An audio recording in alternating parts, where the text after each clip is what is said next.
Hello,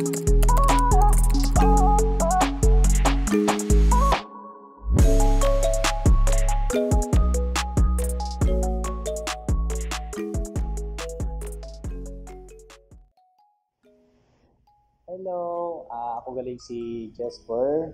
Isa man ka pamatanon, kag natagan privilege nga maka-testify sa akong nga life before ako ma-save and before ko ma-encounter si Jesus Christ sa akong kabuhi.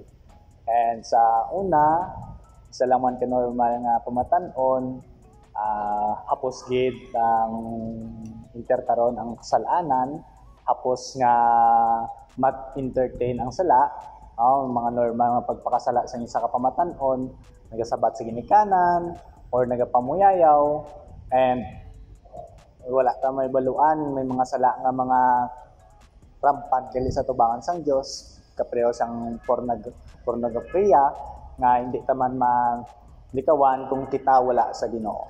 Pero luyag gid magpasalamat sa Ginoo, and then sa kabuhi sang akong ex that time, bangod sa iya kabuhi, gingamit siya sang Dios, kag siya ang naging dahilan kung nga na-invite ako sa church kag naka-encounter man sa Ginoo.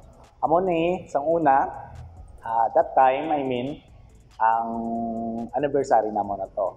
And then gi-invite niya ako sa church, youth fellowship ato that time.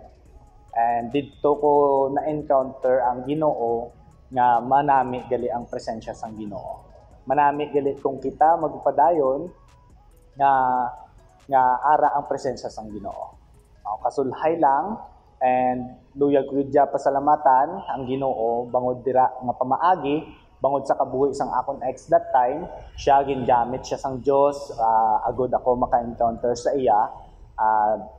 Dako man akon kabalaslan kay bangod sa iya subong naga-enjoy ako sa presensya sang Dios, naga-enjoy ako sa grasya sang Ginoo, naga-enjoy ako sa pag-provide sang Dios sa mga unexpected ways. And amoy na ako na experience subong sa una kabuhi ko do kabudlay sa akong maka-ministry, pero sa grasya sang Ginoo subong ginagamit sang Ginoo sa pagministeryo, pagwali sang pulong sang Dios, sa pagtukar sa mga instruments, kag ginapasalamatan ko gid ang Ginoo bangod dira.